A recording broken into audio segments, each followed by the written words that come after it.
Olá, estou aqui com o João e hoje eu vou fazer uma entrevista muito interessante com uma pessoa fantástica. E primeiro eu vou pedir que ele se apresente. Bem, meu nome é João Goulart, de formação sou engenheiro e sociólogo e como profissional atuei principalmente na área da educação até hoje. Estou ainda nessa área, eu tenho quase 30 anos de dedicação à área de ensino e também na área de tecnologia da informação com empresa, né, onde a gente vem também há 20 e poucos anos aí atuando no mercado de TI no Brasil. Legal. O nome da empresa do João chama-se CIASoft, né, essa parte tem que falar. E a CIASoft trabalha há muitos anos mesmo. Tu falou quantos anos tem a CIASoft? 22 anos. 22 anos com a parte de automação, se não me engano de sindicato, não é isso? Na realidade, o sindicato até foi a origem da empresa, né?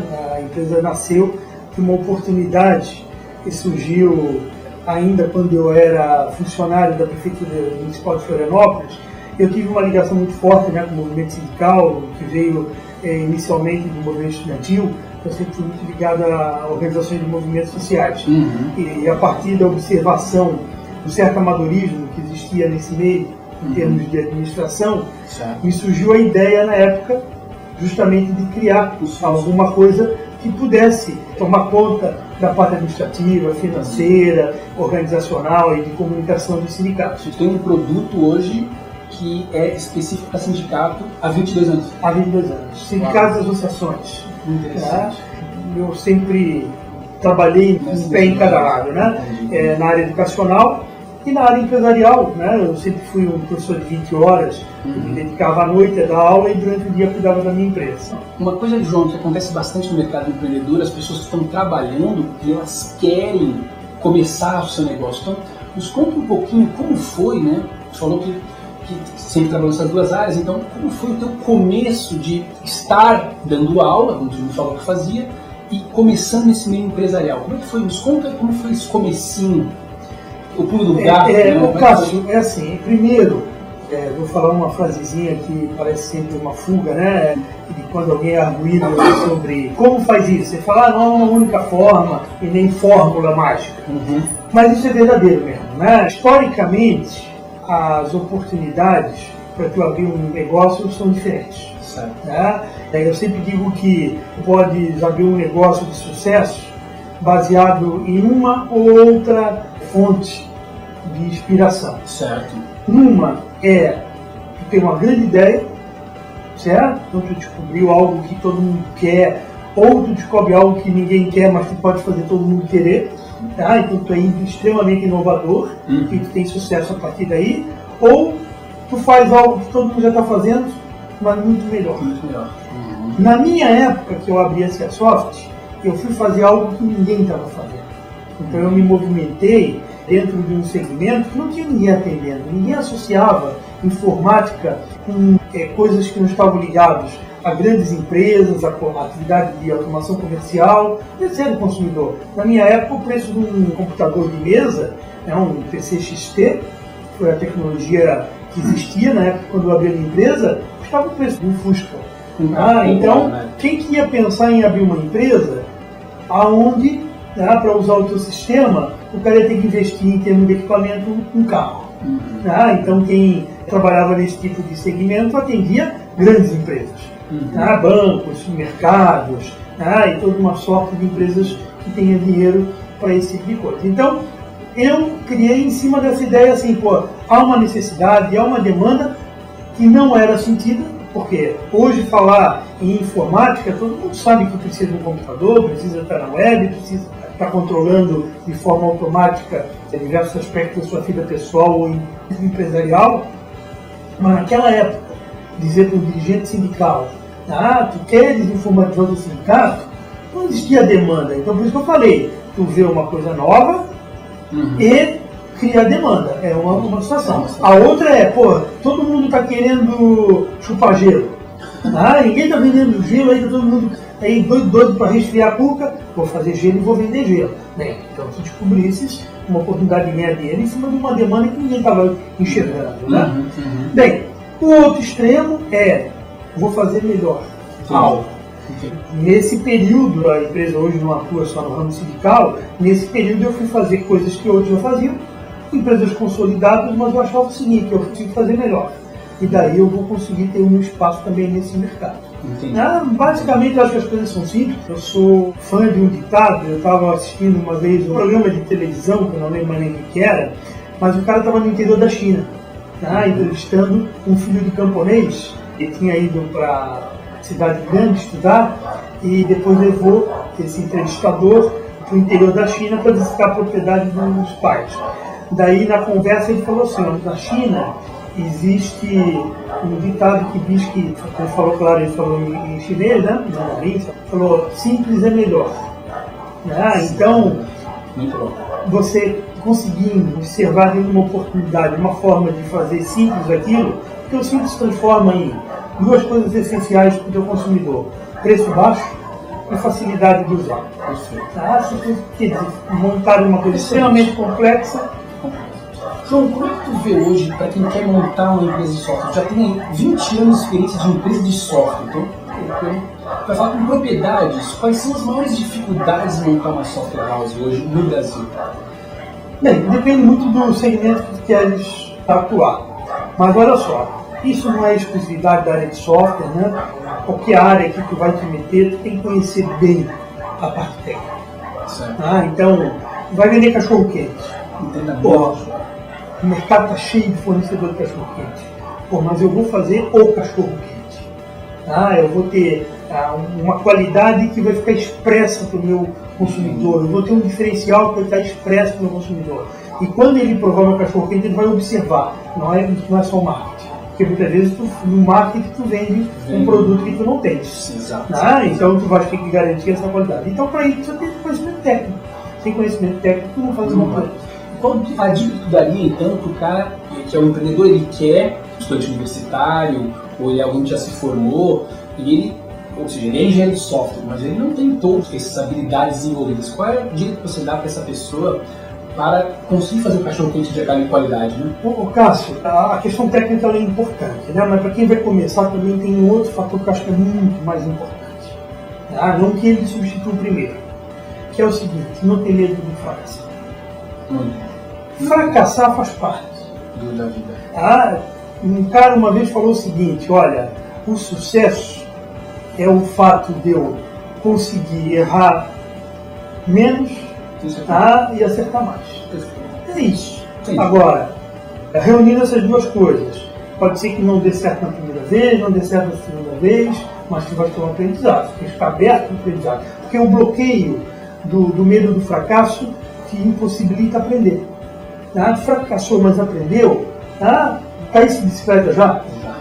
A gente vai fazer uma coisa lá meio louca, que é dar na época a gente botava via umas coisas na televisão, achava que podia fazer igual, botava uma tábua, uma pedra, ia dar um salto da bicicleta, se quebrava todo. Aprendi, olha, não posso fazer isso, a madeira não pode ser mole, não pode ser pedra, porque ela rola. Daí pronto, a próxima vez que tu vai fazer, pode soltar e bem. Então, não pode ter medo do fracasso, senão ele te bloqueia qualquer aprendizado. Bom, trocando um pouquinho de assunto, eu queria que contasse para as pessoas como que nós nos conhecemos, na verdade. Bem, o Cássio foi meu aluno na época, na Escola Técnica ainda, né? Escola Técnica Federal de Santa Catarina. Um aluno muito parecido com o Cássio de hoje, né? Quer dizer, um cara extremamente falante, interessado, perguntava muito. E principalmente o seguinte, ele já estava pensando anos à frente na vida dele. Porque o Cássio era um aluno, mas já era um empreendedor. O Cássio tinha lá os seus programas em Clipper, já fazia as suas brincadeiras, já estava metido. Era um curso de eletrônica, mas ele já estava metido na área de computação, de software. Né?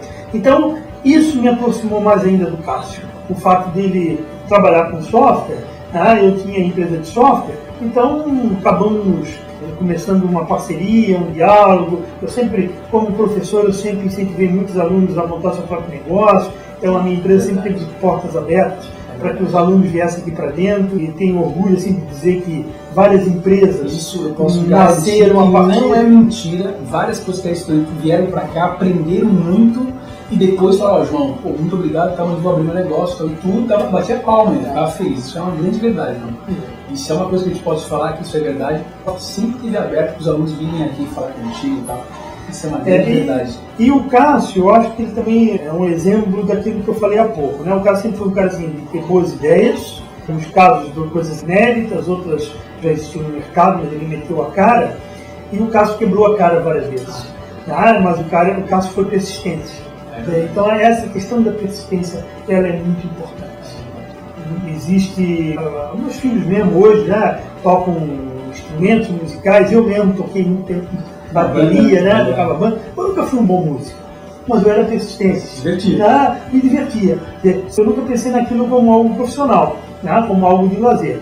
Se eu tivesse me comparado a outros, né, principalmente com músicos profissionais, eu tinha perdido uma grande oportunidade de ter me divertido tanto, e hoje meus filhos tocam, né, eu não tenho veia artística, mas eu tenho a vontade artística. E meus filhos herdaram a vontade artística, não a veia artística.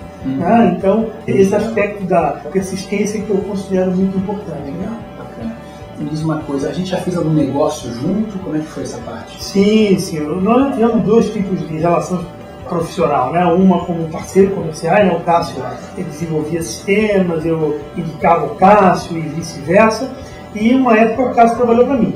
Trabalhou comigo numa condição até de um projeto bastante crítico, né? Não sei se tu lembra, né? Ainda numa tecnologia bastante desafiadora, que era uma placa Opus, OpenBase Opus, está ali na parede do cartaz até hoje, que eu guardo com muito carinho. Né? É um banco de dados relacional muito poderoso, pouco conhecido no Brasil, mas desenvolvido por cabeças nacionais. E uma linguagem que era muito parecida com o Clipper. Como o Cássio conhecia bastante de Clipper, ele veio trabalhar comigo no desenvolvimento de um sistema de automação comercial. A grande sacada é que rodava em Linux. Né? Então dava poder para o cliente. Não era nem faquinha, na verdade. Né? Isso são as coisas que sempre me perseguiram, Cássio, que eu falei de olhar um pouquinho mais à frente. Eu comecei com Linux em 1994. O Linux Torvald começou em 91 a lançar as primeiras coisas. A primeira vez que eu baixei uma versão de Linux foi através de BBS. A maioria nem sabe o que é isso, Bulletin Board System, que era um precursor da internet. Então, a gente publicava hoje um pedido para baixar um arquivo, 30 dias depois chegava. Então, o modem 300 bps, 600 bps, era aquela coisa só de madrugada que a gente conectava, então vinha aos pedaços, até que eu mandei buscar uma caixinha nos Estados Unidos. Tem até hoje na minha prateleirinha ali dos pinguins, tem lá uma Red Hat final que eu mandei buscar, e enquanto todo mundo torcia o nariz para Linux, eu comecei com esse negócio de Linux, desenvolvi muita coisa para Linux, e até hoje a empresa ela trabalha principalmente com servidores, todos eles baseados em Linux, e algumas aplicações também rodando exclusivamente Linux. Legal. João, como que tu vê o futuro desse segmento de software house? Qual é a tua visão desse mercado? Bem, eu tenho idade suficiente, Cássio, para ter visto os gurus errarem bastante. Então, quando alguém fala sobre qualquer área de negócio, o que ela vai ser daqui a alguns anos? Eu lembro muito bem que uma época se dizia o seguinte, que tudo que era supermercado pequeno, e principalmente mini mercado de bairro, ia morrer. Por quê? Ninguém ia conseguir competir com as grandes redes de loja.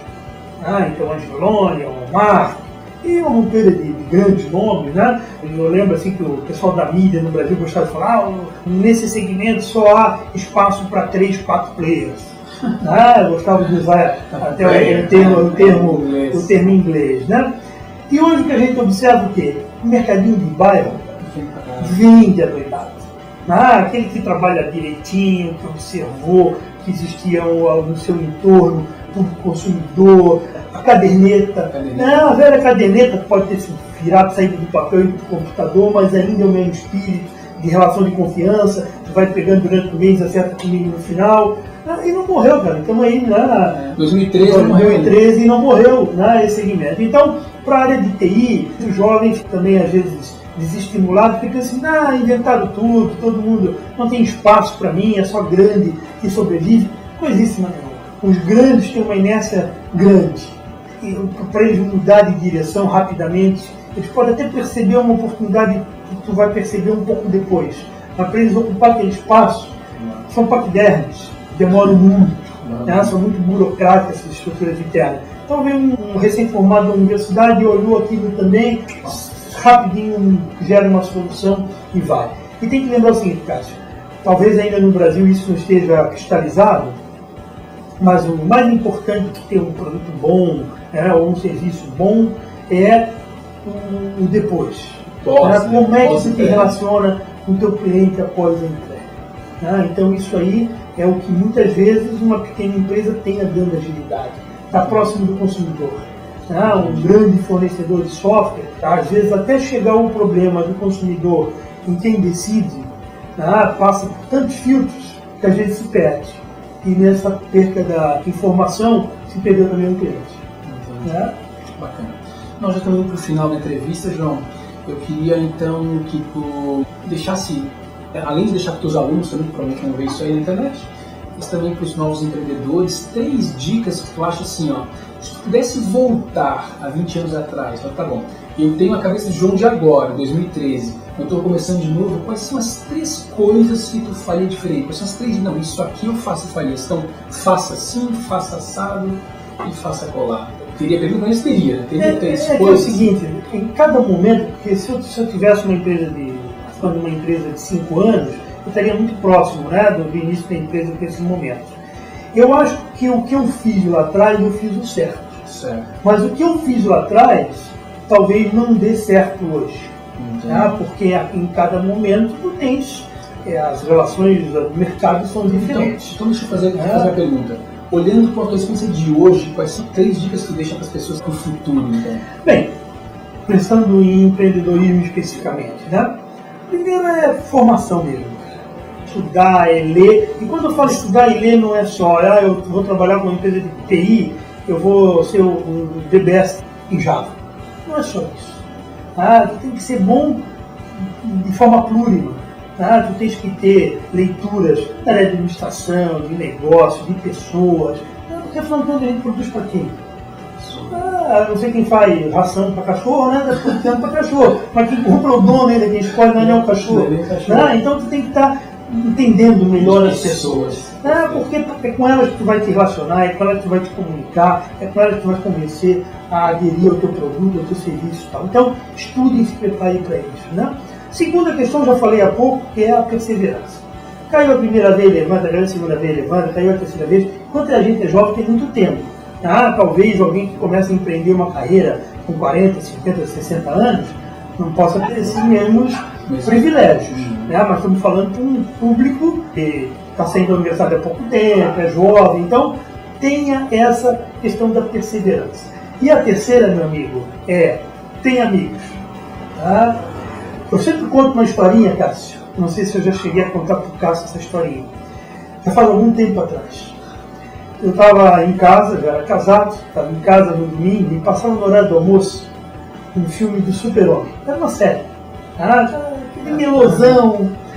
E assim, cara, eu não tinha nada para fazer, às vezes é bom ocupar a cabeça com porcaria. Eu sentei na frente da televisão, até com um prato, fiquei comendo e olhando aquilo. E a história era rapidamente a seguinte. Entraram no apartamento do Clark Kent e roubaram um negócio lá dele, que era mais ou menos, digamos assim, um videocassete holográfico, que ia contando a história do Super-Homem, desde seu início. E quem tivesse na mão aquilo, iria descobrir o segredo do Super-Homem. Ele é apavorado, na época ainda não era casado lá com a Lois Lane, não podia dizer, roubaram o meu negócio do Super-Homem, mas pediu ajuda para ela, para recuperar esse negócio. E, obviamente, que tinha que cair na mão do Lex Luthor, se não caísse, não tinha ele.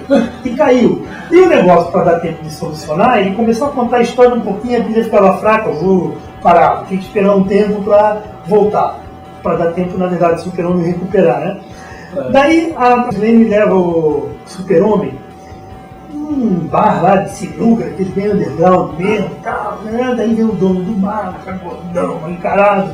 Daí ela explica o problema do Clark Kent, que roubaram o negócio dela e tal.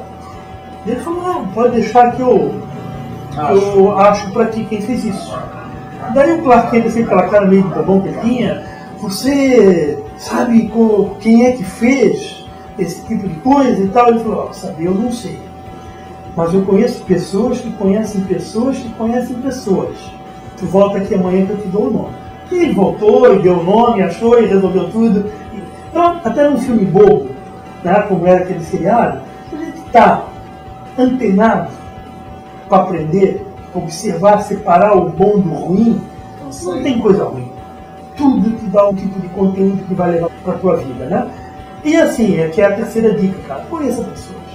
Na minha época de tecnologia de informação, eu não tinha internet. Às vezes eu enfrentava um pepino, com quem que eu ia dialogar? Com as pessoas que conheciam pessoas. Vieram soluções para mim de pessoas que eu nunca conheci pessoalmente, que nem internet para a gente poder bater um papo lá via Skype.